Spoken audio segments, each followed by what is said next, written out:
अब हम बात करते हैं प्लेटो के गुरु के संबंध में। प्लेटो के गुरु सुकरात थे। ईसा पूर्व 399 में सुकरात को मृत्युदंड मिला। सुकरात बुद्धि तथा तर्क के अतिरिक्त किसी बाह्य सत्ता को स्वीकार नहीं करते। सुकरात का आदर्श वाक्य था, एक निष्ठा भाव से ज्ञान व सत्य का अनुसंधान। प्लेटो सुकरात के विचारों को ही नहीं, उनकी पद्धति और शैली को भी ग्रहण करते हैं और यही कारण है कि उनकी रचनाओं में प्रश्नोत्तर शैली मिलती है। प्लेटो परम गुरु भक्त थे और प्लेटो के सभी संवादों के प्रश्नकर्ता चाहे जो भी हों, लेकिन उनके उत्तरदाता या प्रवक्ता केवल सुकरात ही हैं।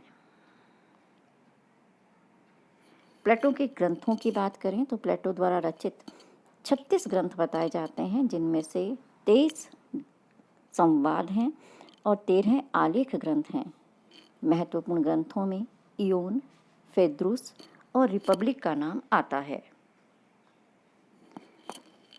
प्लेटो के दर्शन में 5 विषय मुख्य रूप से निरूपित हैं। पहला आदर्श राज्य, दूसरा प्रत्यय सिद्धांत, तीसरा आत्मा की अमरत्व सिद्धि, चौथा सृष्टि शास्त्र और पांचवा है ज्ञान मीमांसा।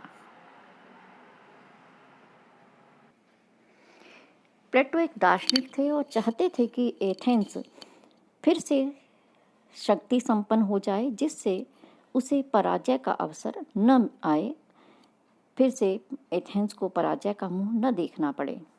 प्लेटो के अनुसार सभी मनुष्य आदर्श राज्य चाहते हैं और इस आदर्श राज्य के लिए अच्छे नागरिक होना जरूरी है और अच्छे नागरिक तभी होंगे जब उन्हें अच्छी शिक्षा मिलेगी और इसके लिए आवश्यक है कि विषय भी अच्छे हों जो तन और मन को अच्छा बनाएं।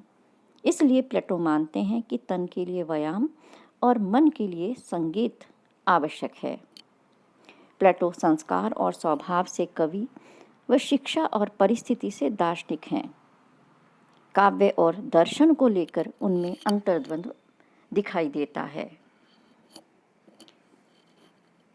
प्लेटो काव्य को स्वीकार नहीं करते। प्लेटो द्वारा काव्य की इस अग्राह्यता के 2 आधार हैं। पहला है दर्शन और दूसरा है प्रयोजन। प्लेटो प्रत्ययवादी दार्शनिक हैं। प्रत्ययवाद के अनुसार प्रत्यय अर्थात विचार ही परम सत्य है, विचार नित्य है, विचार अखंड है और ईश्वर उसका सृष्टा है।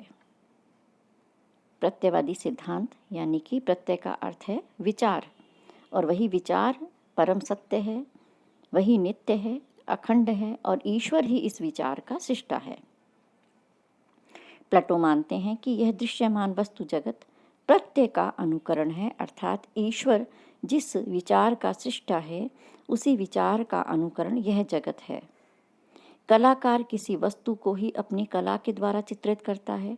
इस क्रम में कला तीसरे स्थान पर है।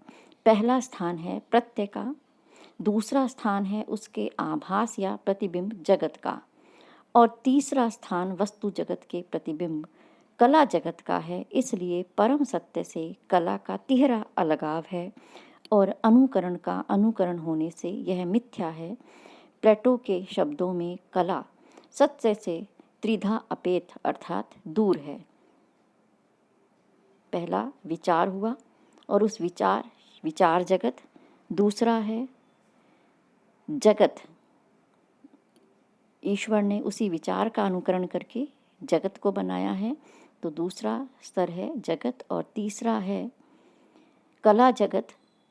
कला जगत जगत का अनुकरण है, इसलिए कला सत्य से तिगुनी दूरी पर है।